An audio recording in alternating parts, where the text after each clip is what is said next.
They're not just a private investigator. They're a professional stalker dressed in legitimacy. Someone who has spent a lifetime in shadows, cataloging other people's sins like trophies. They've seen it all. Cheaters caught in motel lobbies, executives funneling money into offshore accounts, families torn apart by secrets no one was supposed to know.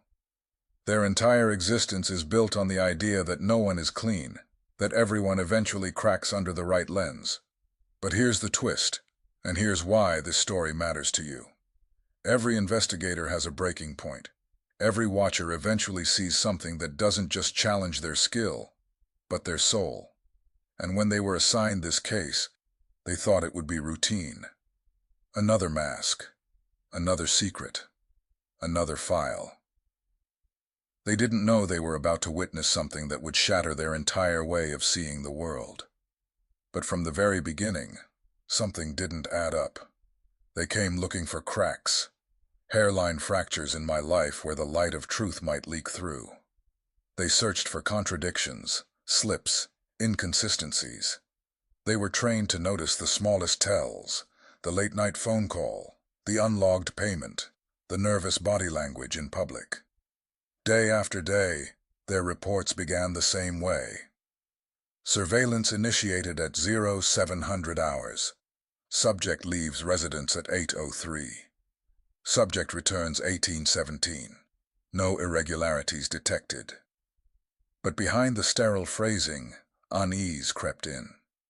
Because what they found wasn't a skeleton in the closet. It was a closet so empty it felt wrong. No deleted files. No off-the-grid payments. No frantic texts buried in hidden folders. No whispered betrayals captured on a directional microphone. Nothing. Just life. They expected rot under the wallpaper. But when they pulled it back, the wall was clean. They pried open floorboards, expecting infestations. But all they found was solid wood. And that terrified them more than any filth could have. Because private investigators thrive on mess. They feed on human guilt like vultures on carrion. It's the mess that gives their job meaning. But me? I wasn't messy. I wasn't pretending. I wasn't covering tracks or outsmarting their surveillance. I was simply existing, and existence at that level, pure and unshielded, was a frequency they couldn't measure. Still, they tried. They ran the entire checklist. Social media deep dives, bank statements and background checks, cross-referencing phone numbers, interviewing friends and colleagues. They even did late-night drive-bys, camera lenses trained on my home, fingers ready to snap the slip-up, the glass of wine too many, the unfamiliar car pulling into the driveway, the argument leaking through the windows. But nothing came. And worse, they started noticing what wasn't there. The first red flag wasn't in what they discovered. It was in what they didn't. No hidden lovers whispering from the shadows. No fake friends eager to spill gossip for easy cash. No exes eager to smear my name with horror stories of betrayal. No co-workers whispering about something off in the break room. Just silence. But not the silence of fear. Not the silence of intimidation. This was the silence of people who couldn't quite articulate what it was they'd felt in my presence, as though language itself buckled when they tried to explain me. When my old classmate was asked about me, the investigator expected the usual. Maybe a half smile and a confession of my quirks. Maybe a skeleton from adolescence. But instead, the classmate just froze. 30 seconds passed in dead air as their minds searched for something tangible. Finally, they said softly, they were just different. Not bad. Just different. It was the kind of statement that said everything and nothing. And to an investigator, vagueness is a problem. Ambiguity is a threat. Because their entire craft is about building clarity from fragments. But when even the fragments resist categorization, the whole system starts to collapse. At first, the PI dismissed it. People are strange. People hesitate. Maybe the classmate was protecting me. Or maybe they simply didn't remember enough to care. But the pattern repeated. Different people, different backgrounds, but the same stumbling pause, the same incomplete attempts to define me, over and over, different, unusual, strange, other, hard to describe. By the seventh day, their notebook, their sacred ledger of clarity, was mutating into something else. Clinical notes began to show hairline fractures of unease. Subject does not follow recognizable patterns. Subject's movements appear deliberate, but not predictable. One scribbled line, written in a hurry. Made eye contact with my car twice. Couldn't have seen me through tinted windows. Probably coincidence. That word, probably, began to poison the pages. It wasn't certainty. It wasn't clarity. It was doubt. And doubt, to an investigator, is more corrosive than failure. Because failure means the case ends. Doubt means the case never leaves you. And so, slowly, inevitably, the one doing the watching began to feel like the one being watched. Week 2 is supposed to be the golden window for private investigators. It's the stretch of time where the subject begins to relax, convinced that if they haven't been caught by now, they won't be caught at all. People slip when they think they're invisible. A careless text, a late-night rendezvous, a pattern too sloppy to conceal. Week 2 is where masks begin to crack and secrets pour through the seams. But with me, the expected unraveling never came. Instead of loosening up, I sharpened. Instead of growing careless, I became deliberate. My movements weren't frantic or paranoid. They were measured, precise, like a dancer aware of the stage lights. It wasn't defiance, but something stranger, as though I were settling into the rhythm of being observed, adapting to the gaze as naturally as one adjusts to weather. And that's when the investigators' nights began to rot. At first, they brushed it off. Surveillance is tedious work, and exhaustion always brings strange dreams. But these weren't ordinary dreams. They were not nightmares of chase or danger, but something more unnerving in their simplicity. Night after night, they found themselves in an empty room lined with mirrored walls, endless reflections folding into themselves. Yet something was wrong. They couldn't tell if they were staring into their own reflection, or if the reflection was staring back, waiting, alive. The first time they woke at 3:17 a.m., a strangely specific time. The second night, it was the same. The third, the same again. By the fourth, they stopped calling it coincidence. No alarm clock set, no disturbance outside, just the cold, piercing sensation of eyes on them, dragging them awake at the exact same minute, every single night. Sleep stopped being a refuge and became another arena. Even coffee, the investigator's lifeline, began to betray them. The bitterness tasted off, metallic, as though the flavor itself had been tampered with. They sat in diners and cafes, sipping cup after cup, but it was all wrong. The caffeine didn't wake them. It only deepened the fog. They were unraveling, not me. Still, determination kept them working. They clung to their protocols. They went deeper, determined to find something. They tore through old-school records, flipping through yearbooks and transcripts with the precision of someone searching for proof of the unexplainable.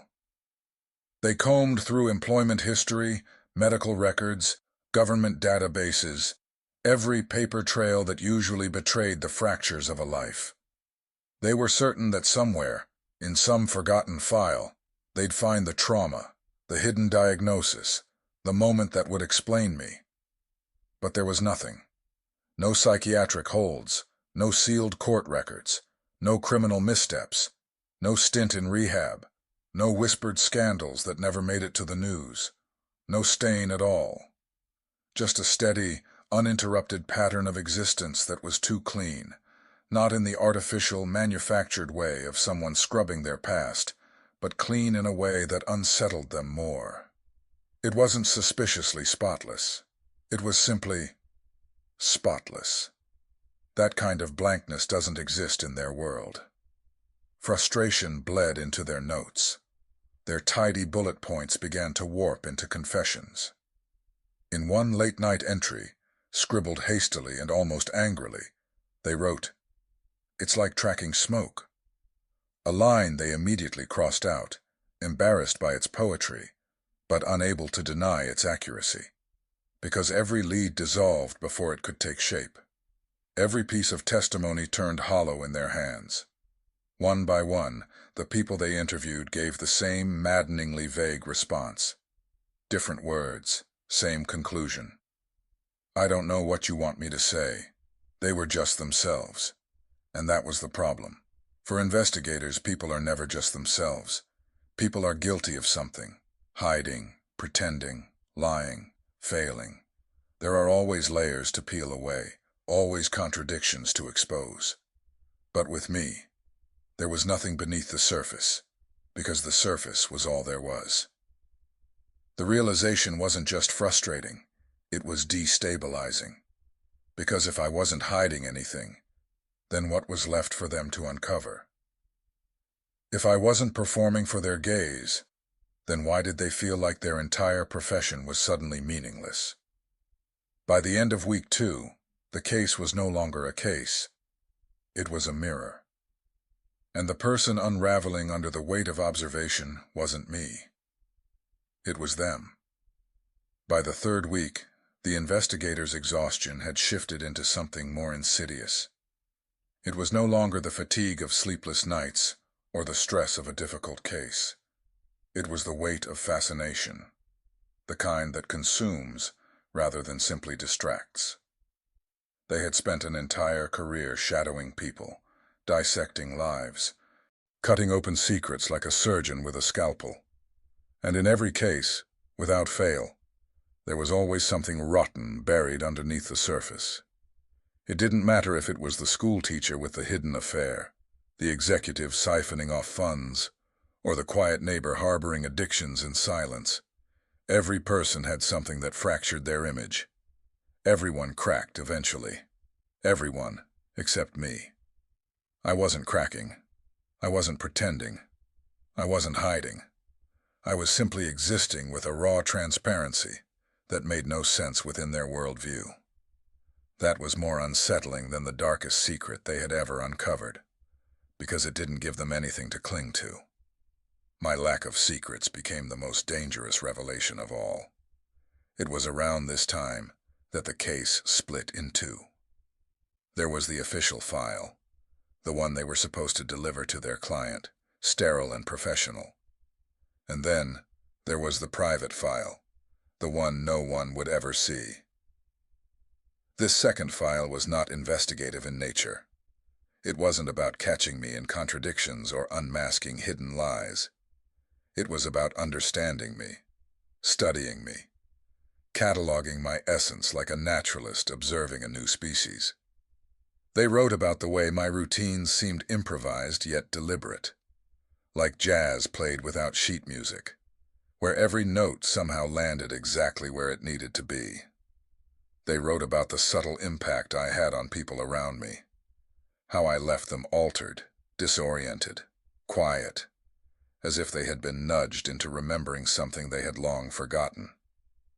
They wrote about how they themselves were now thinking about me outside of work, during meals, during drives, even in the rare moments they tried to sleep. They weren't just following me anymore. They were haunted by me. The moment that sealed it came in something so mundane it should have been forgettable. The coffee shop. I walked in one morning, ordered my usual drink, and without hesitation or acknowledgement, sat directly across from them.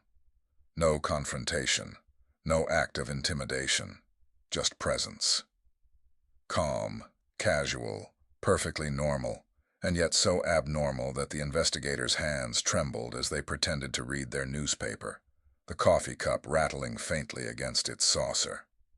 They felt stripped bare, as if the illusion of invisibility had been shattered, and for the first time, They weren't the one observing. They were the one observed. When I finally stood to leave, I dropped a napkin on the table. Nothing was written on it. Just a plain, folded piece of paper towel.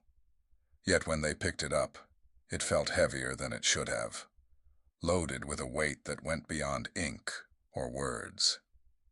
It was absurd, but the investigator couldn't shake the feeling that they had been handed something more personal than any confession, more intimate than any diary. To this day, they still keep that napkin, baffled that something so blank could feel so complete. By the fourth week, the line between subject and observer had dissolved entirely. The investigation was no longer about me. It was about them. Every day spent shadowing me became a mirror that reflected back the hollowness of their own life. My movements, simple and unforced, cast a sharp light on their routine. Predictable, mechanical, devoid of anything resembling freedom. They realized that for years they had been recording the flaws of others as a way to avoid staring at their own. But watching me made avoidance impossible.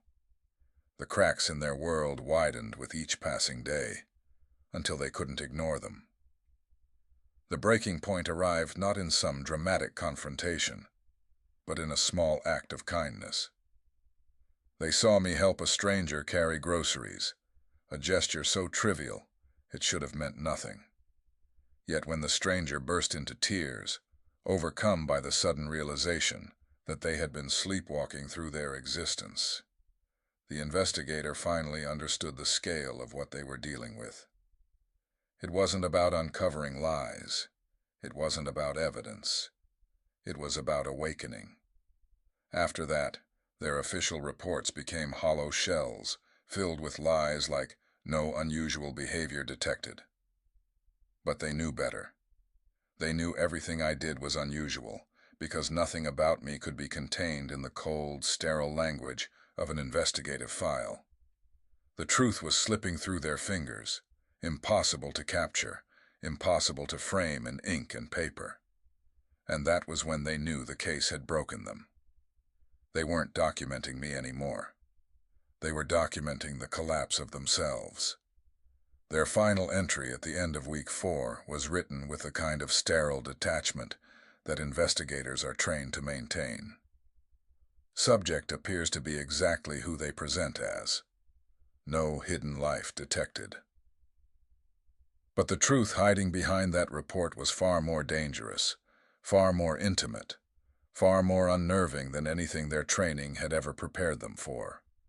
Because what they wanted to write, the line they couldn't admit, even to themselves, was, "Subject has made me question every investigation I've ever conducted." That Thursday night was the breaking point. The night when the mirror they thought they were holding up to me turned around and showed them their own reflection. They looked up from their phone, the dim blue glow lighting their face as they sat outside my place, and when their eyes lifted, I was already there, standing right beside their car. Close enough for the glass between us to feel thin and useless, close enough for them to know that all their hours of surveillance hadn't given them an ounce of control. I didn't speak. I didn't need to.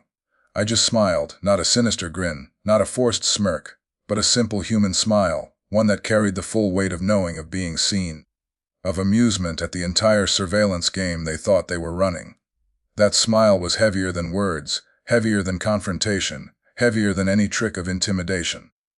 Then I turned and walked away without explanation, leaving behind something far more haunting than evidence, something that would sit in their bones like an echo they could never escape.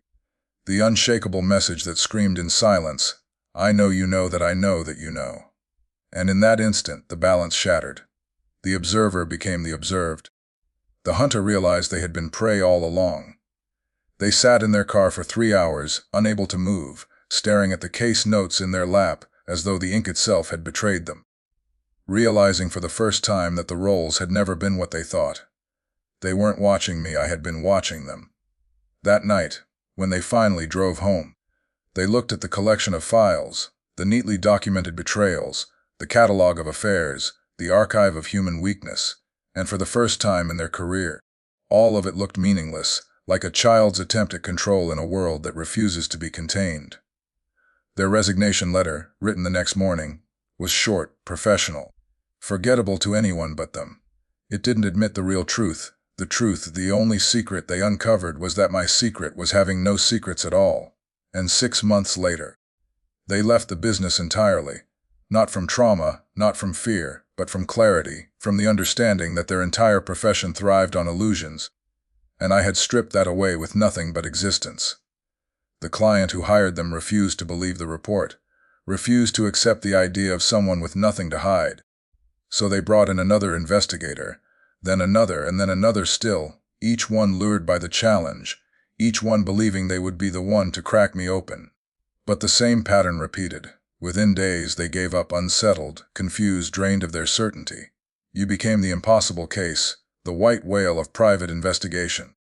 The story they whisper to rookies as a cautionary tale of what happens when you stare too long at a subject who stares back. You were the one that studied them, the one that undid their methods simply by existing, because the truth is, you always knew they were there. You felt the weight of their eyes, the quiet hum of being recorded, the invisible pressure of being watched, and you still let them watch. You stopped hiding because hiding was never protection. It was just another mask to suffocate beneath. And you had grown exhausted with a world that would judge you regardless. And in that exhaustion, in that refusal to perform, you became something they couldn't process, a person who could not be profiled, not because you were complicated, but because you were exactly what you appeared to be. You didn't break them with threats, or violence, or confrontation. You broke them by simply existing in a way that made their entire profession pointless. Your file still exists, thick, heavy, bound in a way that suggests it was supposed to outlive its usefulness. They stacked it on shelves beside other names, other stories, other obsessions. But yours was different. 100 pages of what was supposed to be incriminating evidence, neat little entries that would someday justify all the hours, all the wiretaps, all the late-night stakeouts in parked cars with steaming coffee and fogged-up windows. Yet, when opened now, when studied under the sterile light of some government archive, the truth bleeds through. It isn't a case file. It is a slow-motion collapse. It is less about you and more about them. The watchers, the recorders, the analysts. It reads like the diary of someone unraveling. It begins clinically, almost elegant in its precision. Times, dates, locations. Who you passed on the street. The length of your phone calls. The way you stood at a crosswalk without fidgeting. The pause before entering a room. The tilt of your head when someone spoke to you. At first, it is cold, observational, almost smug with control. But as the weeks unfold, as the writing drags deeper into the paper trail of surveillance, the tone shifts. Slowly, subtly, the observer starts to change. The confidence dissolves. Certainty curdles into doubt. Notes become fragmented. A sentence cuts off mid-thought. A paragraph stumbles into poetry. A description of your silence stretches into 3 whole pages. By the end, the reports are no longer reports. They are fever dreams. They are philosophical ramblings, spirals of meaning, desperate attempts to capture something that refuses capture. The file doesn't expose you. It exposes them. It chronicles the slow breaking of someone who believed the world was a puzzle to be solved, who thought every human had something to hide, that beneath every still face was a crack waiting to be pried open. They were trained to see secrets in everything. But when they studied you, they found only mirrors reflecting their own obsession back at them. The more they wrote, the more they unraveled. The notes ceased to be about you, and instead became confessionals of their own failure, their own fear, their own smallness in the presence of someone who refused to shrink. And that is the real secret that bled through every page. It was never yours. It was theirs. They realized, slowly, painfully, that maybe the whole world is hiding. Maybe every person is bending under the gaze, adjusting themselves to survive the scrutiny. And maybe you were the proof of what it looks like when someone finally stops. When someone decides they will not bend, not flinch, not disguise themselves in anticipation of judgment. That was the thing they couldn't quantify. They could measure footsteps, capture footage, transcribe conversations, but they could not compute why you refused to shift under the spotlight, why you let the gaze fall on you without trembling, why you allowed yourself to simply be. You are not remembered as the subject who escaped surveillance, not the ghost who slipped through their nets. No, that would have been manageable, explainable. Instead, you became something far worse for them. You became the subject who made surveillance irrelevant. What do you do with a person who nullifies the very premise of your power? Most people, when they sense eyes on them, adjust. They perform. They slip into masks to control the narrative. They smile differently, sit straighter, censor their words, edit themselves. The observer counts on this. Surveillance is not just about watching. It is about provoking performance. The camera doesn't just record. It reshapes behavior. But you didn't play along. You didn't twitch, flinch, or recalibrate your rhythm. You didn't even acknowledge the invisible presence that so many others feel instinctively. You simply existed, unbothered, untamed, unfiltered. And that was terrifying. Because for the first time in their career, the investigator realized they were irrelevant. Their gaze, sharp, unrelenting, clinical, meant nothing to you. You refused to give it power. They had built entire philosophies, entire operations, on the belief that the gaze itself was a weapon. That if they looked long enough, close enough, hard enough, they could make anyone break, anyone confess, anyone reveal. But you were proof of the opposite. You were proof that their gaze was hollow when faced with a will that would not respond. And once they saw that truth, they could not unsee it. It began to poison everything. The file shows their deterioration in real time.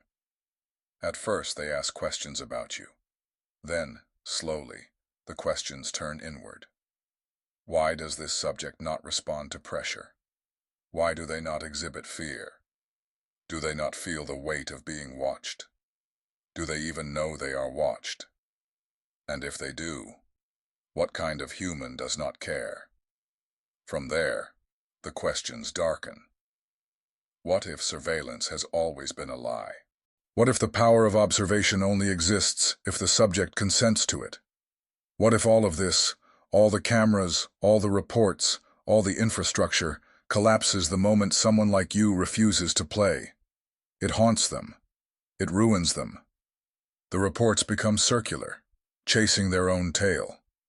The observer writes about sleepless nights, about shadows in their own home, about catching themselves in mirrors and wondering if they too are being watched. They stop describing you and start describing themselves. Restless hands, trembling breath, the paranoia that they themselves have become the experiment. They confess that they dreamed of you, not of crimes or evidence, but of your stillness, your steady presence, the calm that no amount of surveillance could penetrate. You became the ghost in their machine, not because you disappeared, but because you remained unmoved. And so the 100 pages stand now, not as evidence of your guilt, but as evidence of their collapse. A record not of a subject, but of a witness who could not withstand what they saw. They tried to write you into a pattern, into a file, into a system that could contain you. Instead, they wrote themselves into madness. And maybe that is the fate of anyone who believes that everything can be explained, that nothing escapes the net, that the human spirit can be catalogued, indexed, pinned down. You are the reminder that some things remain untouchable. You were not the hunted. You were not the fugitive. You were the mirror, and they broke themselves trying to understand their own reflection. That is why the file still exists. Not because it tells your story, but because it tells theirs. A warning, an echo, a silent testament to the danger of staring too long into someone who will not bend.